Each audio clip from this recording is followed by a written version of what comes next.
Battery is off. Battery is off. This one is off. Off. Off. Off. Kurbel tower. The whole stack is off. Middle shelf battery BMS disabled charging. Bottom shelf battery BMS disabled charging. So the only remaining BMS is the new one. The new JK Inverter BMS here in the top shelf battery. Because we are going to do the full capacity test on this 5-year-old battery now. And I need to fully charge it. So I turned all the other batteries off. All the power coming from solar is going in the top shelf battery and nowhere else. And I think we picked the right day today. It is a bit cloudy, but sunny as well, sunny spots in between. And I think this is the perfect lighting now to produce as much solar power as possible. The clouds are diffusing the sunlight and spreading it across all the solar panels, so we're getting maximum output in these conditions. So let's have a quick look what is going on. So 4.4 kilowatts are coming in, 4.3. I'm using 1000 watts with all my equipment here. Pool pump is running as well, I can see. And we are still charging 3 kilowatt into this top shelf battery now, yeah. Powerwall shunt tells us -4 amps. This is because the pool fan system, the solar, the MPPT, is still connected to the Powerwall 2.0. Yeah, there the MPPT from our pool fan system is still pushing power through the shunt into the system. That's why we see a negative current. Otherwise, this current would go directly into the batteries here. We wouldn't see that. But because they are all turned off, the current goes now back into the battery shelf, into the top shelf battery. So we are charging at around 49 amps at the moment here. It's not too bad. And we can also have a look in the Victron remote console. I've got the JK BMS connected via CAN, but it is not in control of anything. I'm just monitoring. And let's have a look in details here. Yep, there's one online, 304 ampere hours, 190 available. So we are 2/3 charged. Let's see what it says here. 63%. It says, you can see here the 39 amps going in, 2 kilowatts at the moment. It is a bit of mixed situation with the clouds, but that's just what it is. All right, my friends, welcome back to the Off-Grid Garage here in sunny. Well, you have seen it it is not super sunny, but it is okay to fully charge the battery today. Shouldn't take too long, maybe another 2 hours or so, 3 hours maybe, until we reach 55.2 volts. And then I'm disconnecting this battery here, and then I can turn on all the other batteries so they can still charge from solar while we keep working with this isolated battery and do the capacity test. Until the battery is fully charged, I will prepare everything, set up the inverter, do some cabling, and then as soon as my wife comes back, we should be good to go to pump all this energy of this battery into her vehicle. It will be fairly down 20-30% or so, enough to take all this energy. Whatever it comes out here, I'm really keen to see how much capacity this battery can deliver after 5 years and around 500 cycles.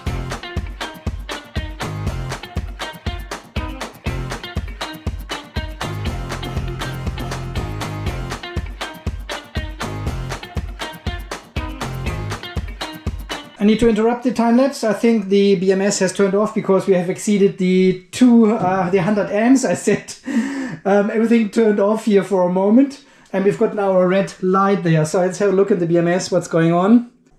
Yeah, protection over charge current. Yeah, I think the sun is just coming out, and we exceeded the 100 amps set charge current for a moment, but it should be back online. We've got 70 amps now. It should be not too bad, because I just wanted to add another battery if it gets too high, but obviously I need to monitor it a bit better. But 70 amps is totally fine. So the batteries, or the BMS says we are at 78%, which could be true, but obviously this BMS has never been calibrated to this battery.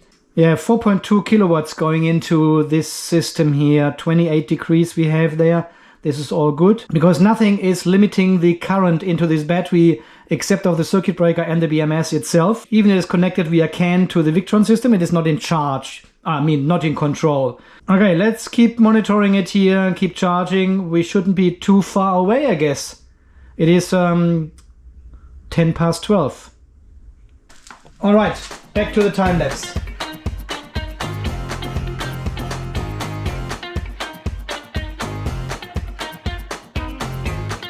And I've also changed the breaker settings here.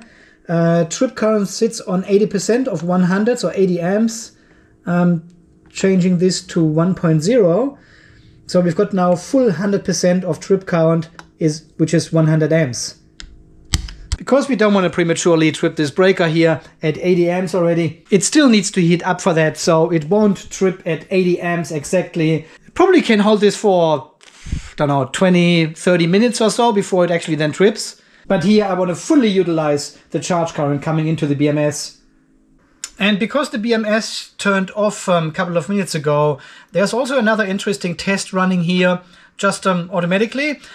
We can see the Multiplus has increased the frequency to 52.9 volts and disabled the tilt system, the micro inverters, and also the Sun GTL inverter. Yeah, this one is connected to the solar panels behind the pool system, but both of them are not working anymore because the frequency has increased now. So Multiplus has turned this off. Because I wasn't sure with this grid-connected inverter from China if it actually turns off at increased frequency. But as we can see, it does. Surely it does anti-islanding. When you disconnect the power, it doesn't produce anything anymore. But the frequency shifting here, I wasn't quite sure about it. But now we can clearly see it is turning off if the battery, for example, is full and the inverter increases the frequency in an off-grid system. If you are grid connected, obviously you export this energy if you are allowed to. But here we just turn everything off. And now it is turned off, but it doesn't seem to be turning on anymore. Okay, maybe it takes a while until it realizes, hey, we can take the power. And it connects another 1.5 kilowatt or something from the AC system from all the micro inverters. But now it's all good. The Sun GTL inverter turns off with increased frequency. So it is fully off-grid compatible.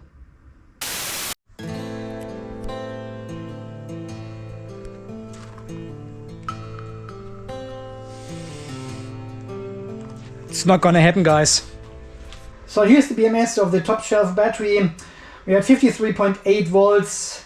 We are still charging with 20 amps, but I have the grid charger connected to it now to push it up because I thought we are very close. It shows 99%.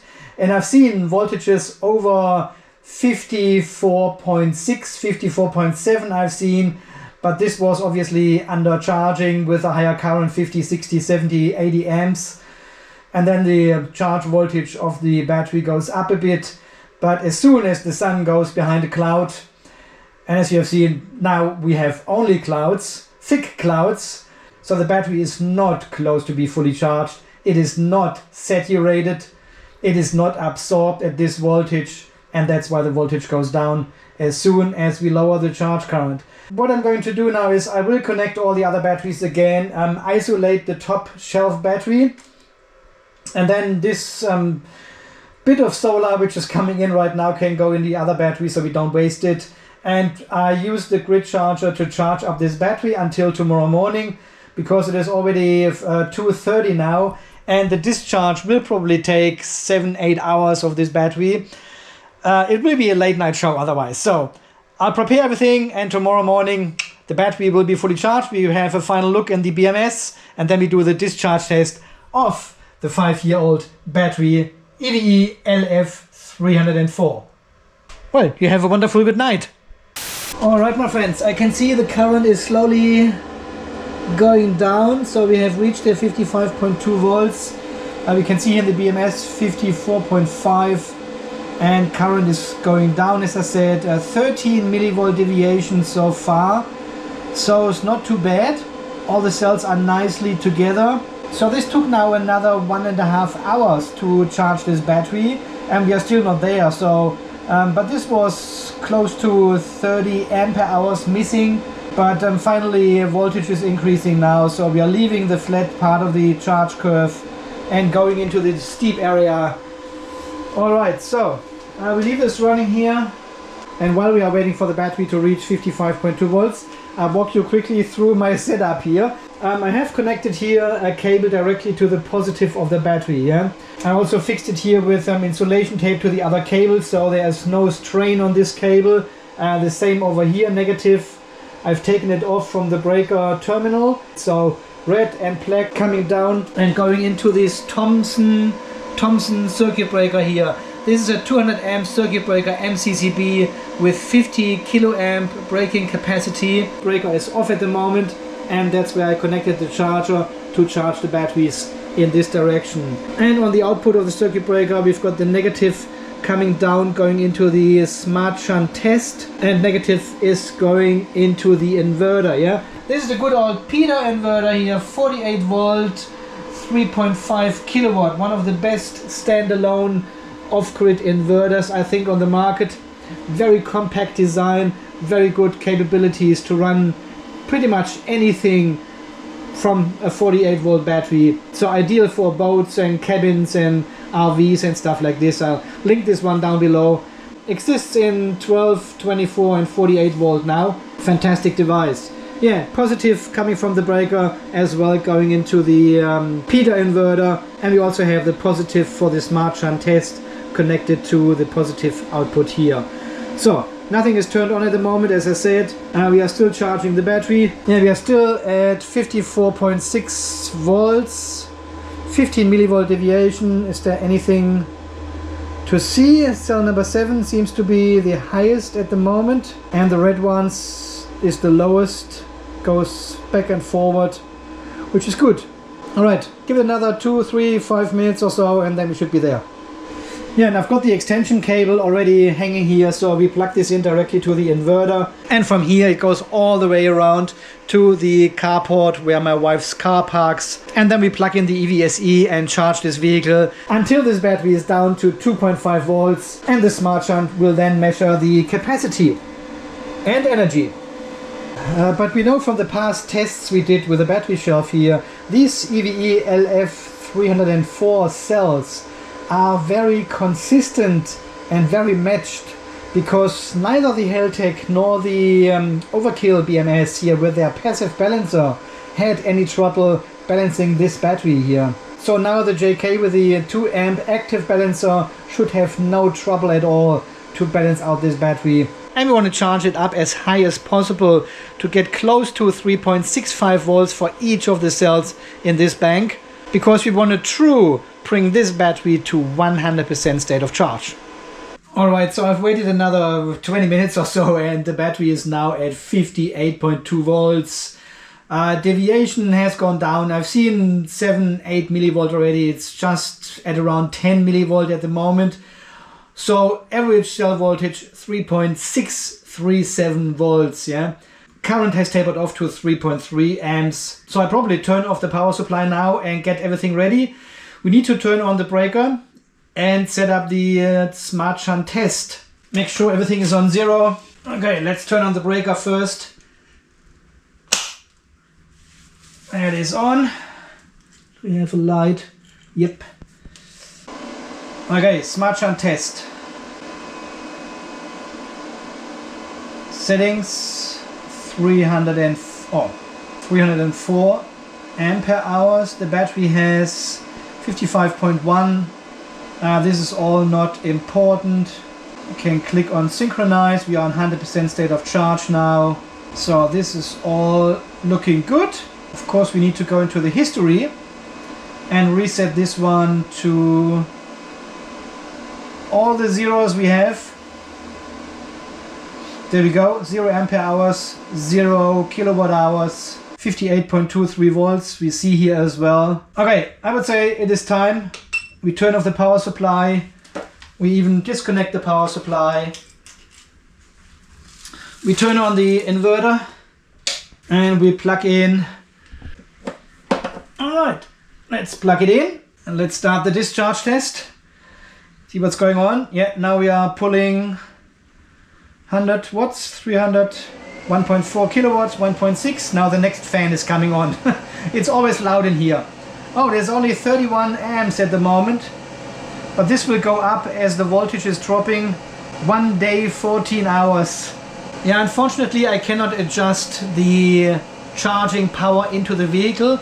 It takes whatever the EVSE can deliver, and this is plugged into a normal 10 amp outlet now. So it delivers 8 amps to the vehicle, and this is unfortunately only 32 amps at the moment. But as I said, the current will go up as the voltage drops. 1.8 kilowatt, discharge 0.5 amps. Here BMS, we can see 20 millivolt deviation we have. That is all looking very, very good. And we are discharging cell under voltage protection until the first cell has 2.5 volts. But this will be in 10 hours or so. So it definitely will be a late night show tonight. Alright, we have a quick look here at the temperatures of the battery, 26 degrees. All 4 temperature sensors here, 25, 26 degrees, that's fine. We leave this one running. And we wish the battery all the best. Let's see how much capacity we have left after 4.5 years of using this battery every single day. Alright my friends, it is now close to 8 PM and the test is still running. So let's have a look at the BMS here. 50.5 volts. The BMS claims we've got 11% left. Everything looks good. We've got 8, 6, 20, 18 millivolt deviation depending when you look at it. The cells are over 3.1 volts, so there's still a lot of energy left. The BMS says we've got only 32 ampere hours left. That means we've got an hour of runtime, not even that.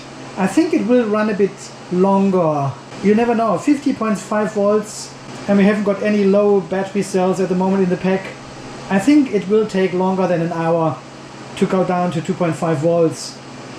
But we will find out. Yeah, everything runs smoothly, no issues at all. So we keep discharging and see what's going on. We can have a look at the, let's have a look at the smart shunt test and see what the result is so far. Which smart shunt is it? This one here, test. Okay, interesting. The smart shunt says we have 15% as well, and we have discharged 255.2 ampere hours so far. That makes it 13.3 kilowatt hours, and these are the EVE LF304, so they have got 304 ampere hours. Alright, yeah, we keep discharging here, 7 hours 29 minutes so far, and we just keep pumping out the ampere hours here. It is another 50 ampere hours to go. Alright, the inverter runs on 47.6 volts, and I think we are getting pretty close. So all the cells are now under 3 volts. We've got a deviation of 80 millivolt. Let's have a look at the smart shunt test. It says 6% left, 282.7 ampere hours we have pulled, and this is 14.6 kilowatt hours from this battery. Not bad, not bad. 8 hours 14 minutes. 283 ampere hours. Yeah, the BMS says we are at 1%, but I think it will stay at 1% until we hit the 2.5 volts. What is the 0%? 2.6 volts. So when one cell is at 2.6 volts, we will see 0% here. Okay, we are now pulling also 40 amps from this battery because the voltage has decreased and the current is increasing to hold the same power output. Yeah, cell number 2 is the lowest and it doesn't move around anymore. So I think cell number 2 will be our lowest capacity cell, and cell number 3 is the highest here in the list. And they don't move around anymore. As you can see, they are now sticky to these 2 cells. So cell number 2 will determine when the battery turns off, if the inverter does not turn off before. That could happen as well if there's a low voltage disconnect. But I don't think we will see 304 ampere hours here, to be honest. But we don't have to, because this battery is already 4.5 years old and has done 500 cycles. So 46.7 volts, the smart shunt claims. Here the BMS measures a bit more. Now we can see 100 millivolt deviation. Usually you wouldn't discharge this battery that low, but this is just what we are doing here. We want to squeeze every ampere hour out of this battery. 115 millivolt at 46.5 volts around. It's not too bad. We have seen much worse. 285 ampere hours. There are still 15, 19 ampere hours missing. Ooh, that'll be close. Here the BMS says we've got 3 ampere hours left. Okay, we've got now 170 millivolt deviation here at 45 volts, pack voltage. Cell number 2 is just dipping under 2.7 volts. 287.1 ampere hours so far, close to 15 kilowatt hours. The output voltage of the inverter is at 215 volts now, so it's already going down, and it might be that the EVSE is turning off at some stage because the input voltage is too low, and we've got the extension cable connected as well, so there will be even a lower voltage at the EVSE directly. Oh well, that's just part of the game. 2.6 volts now, cell number 2, 250 millivolt deviation. I think we are switching to the smart shunt now because the smart shunt will turn off at some stage. 288 ampere hours. Do we get 15 kilowatt hours? Come on. Something will shut down any moment. There it is. Alright, I think it was the BMS actually. Yeah, we've got no connection anymore. BMS has shut down at 2.5 volt. Protection cell under voltage. 14.9 kilowatt hours, 288, maybe 0.4, 0.5 ampere hours. Alright my friends, I'm already recharging the battery to 51 volts to get the voltage a bit up. I don't want to leave the cells so low overnight, so I'm going to recharge it a bit from the grid until it roughly matches the voltage of the remaining 2 battery banks in the battery shelf. And then we can safely parallel them again. Alright, we've got the result from the capacity test. Let me find the capacity tests of these batteries here, and we will compare this and get a result tomorrow morning. Yes, it is one more sleep for me, but only for you. Have a good night's sleep. See you tomorrow morning. Good morning, my friends. Welcome back to the off-grid garage here. It's the next morning now. It is still raining outside, so it's perfect time to continue with this battery analysis here. So, what we have seen yesterday, we have discharged this battery bank up there with 288 ampere hours. Yeah, it was close to 15 kilowatt hours of capacity of energy stored in these cells. So when you do the maths, yeah, it's a 304 ampere hour battery, and now we could discharge it with 288 ampere hours. This gives you a state of health of 94.7%. So we have lost roughly 5.2, 5.3% within 5 years. So losing only 5.2% over 4 years is actually very, very good, yeah? But I found the video when we installed this battery and when we tested the cells, and this calculation and result is actually much worse. Let me show you. So when you go on my channel and look for lithium iron phosphate charging, you will find exactly this video, how to lithium iron phosphate. And if you hold your mouse over it, you can also see there's the FCHAO EVE LF304 Capacity Test included in this video here. So this video I published here on the 10th of April 2022, almost exact 4 years ago. I explained in all details the charge and discharge curve of lithium iron phosphate batteries. And I took these LF304 batteries from EVE delivered by QSO as an example. And when you watch this video, you can see I have chosen 2 random batteries out of these 16 batteries delivered and did a manual capacity test on them with the CKE tester. And one of these cells was cell number 12, which I tested with 314 ampere hours back then, yeah? There was a single capacity test, 314 ampere hours. So when you take these 314 ampere hours and do the maths now with the 288 ampere hours we have achieved with this pack here, your state of health is coming down from 94.7% to 91.7% only. So this is a loss of almost 8.3% over these 4 years. So and now if you do a bit of research on the internet how lithium iron phosphate batteries are actually aging, you will find the overall consensus and data that these cells are aging fairly linear over their lifetime. There's a bit of loss right at the beginning within the first 30 to 50 cycles of around 1 to 3%.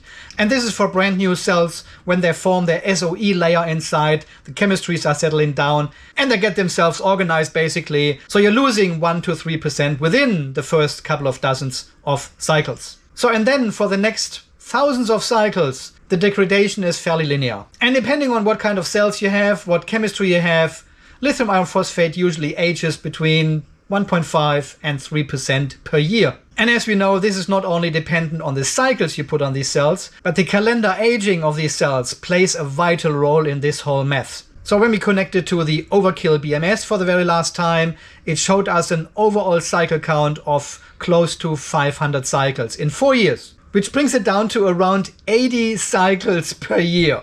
So if you find data online where it says the cell will lose 1.5 to 3% of its capacity per year, this is probably more accurate and factors in the calendar aging as well. So if we now use the 8.3%, the capacity has gone down since we installed it, and divide this by 4 years, we are getting a capacity loss of 2% per year. And this is well within the margins you can find online.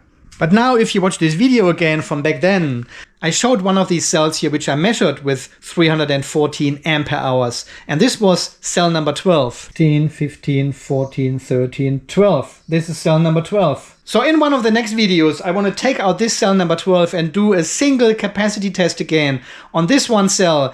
So then we have the exact capacity number and can determine how much capacity this cell has lost within 5 years and 500 cycles. And then I thought myself, am Arsch die Räuber, as I always say. Let's do the capacity test right now, take this cell out, hook it up to the CKE tester and see what we got. Because it is still raining outside anyway, I can't do much in the garden. So why not spend another day here in the off-grid garage and do more capacity tests. This was a very quick time lapse. You can read it. 8th of April 2022. 314 ampere hours tested.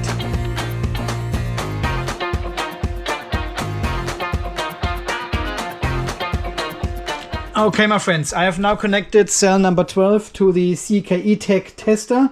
Everything is hooked up to the computer. And what we're going to do is a charge with 40 amps to 3.65 volts, cutoff 15.2 amps. 0.05 C of the capacity.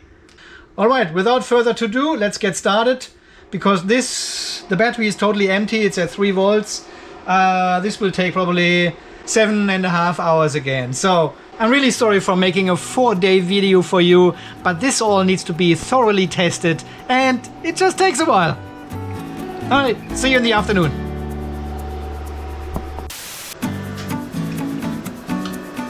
Alright, my friends, I think we are finally done. Yes, it has finished. Here it is, full charge curve of the lithium iron phosphate battery, the EVE LF304 from Kishu, delivered in December 2021. Okay, so we have charged 279.2 ampere hours into the battery, but I recharged the whole battery bank yesterday already a bit after we depleted it altogether to 2.5 volts down. So I recharged it a bit for an hour or something on 10 amps, so there might be 10 ampere hours missing, which would then match the 288 we actually got out roughly. So, but we will see. All right, let's do another start so we get up to 3.65. Because after you charge to 3.65 volts and then you let the battery rest, the voltage goes down, yeah? And when you start another charge cycle like this now, back to 3.65 volts, you are pushing more and more energy into this battery, but it was already full when you did it the first time, so it actually doesn't make sense to do that.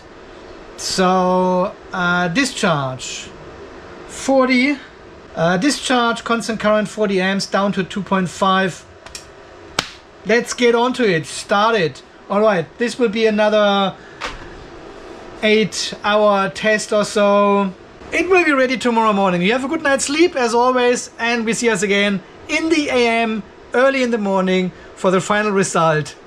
I'm excited.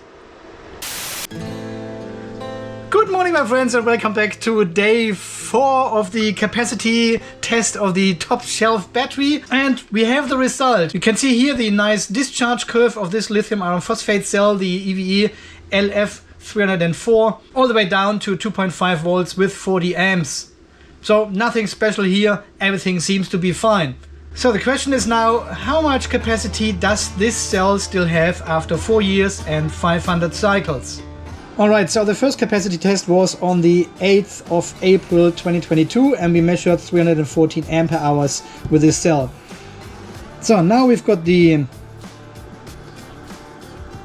20th May 2026, and we have discharged this battery with 288 ampere hours.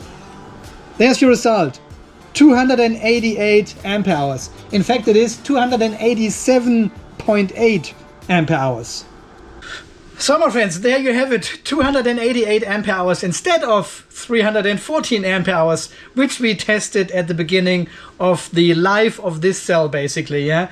So it is in line with the whole pack capacity we have also measured with 288 ampere hours. And cell number 2 was our lowest cell, and this one here is cell number 12. Yeah, so that's a different cell. So that indicates that all the cells are pretty much in line with each other. They are well matched and they have all the same capacity more or less. So none of the cells seems to be outstanding with a high capacity or a low capacity. They're all in the same ballpark, so which is very, very good and very high quality delivered by QSO back then. So if we do a bit of calculation now, this means we have a degradation of this cell of 5.2, 5.3% over 4 years. Yeah, this also includes the 1 to 3% drop at the beginning within the first couple of dozens of cycles.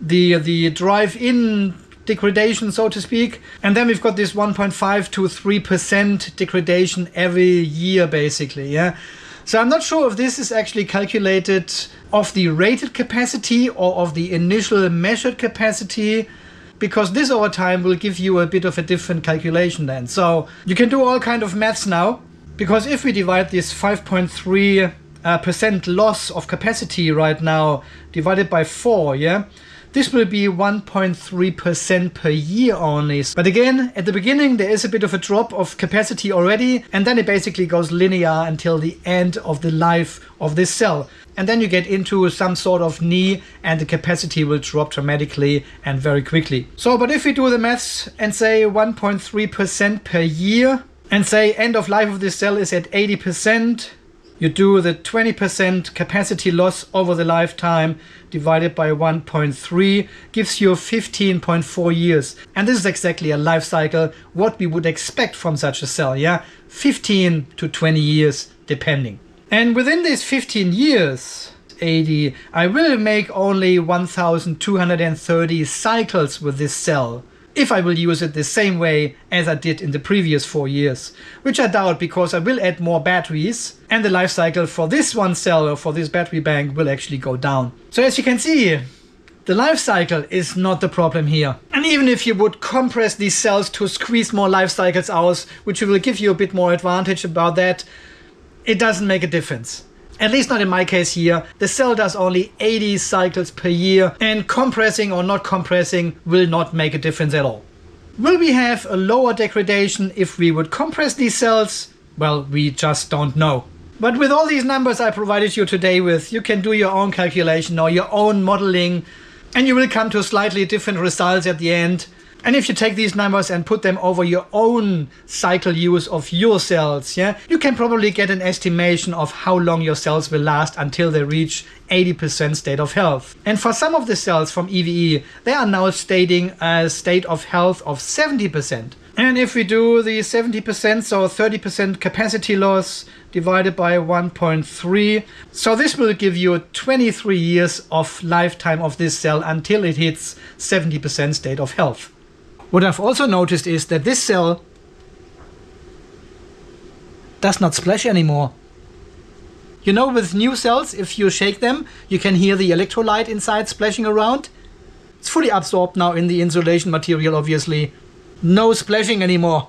Okay, I've now recharged this battery with 10 ampere hours so it fits in line with all the other cells. And we can now reinstall it here in the pack, connect everything, torque everything, and then reconnect this battery pack to all the other packs. It will take a bit of time to balance out all these 3 battery banks here, but this is a fully automated process, so I don't need to do anything.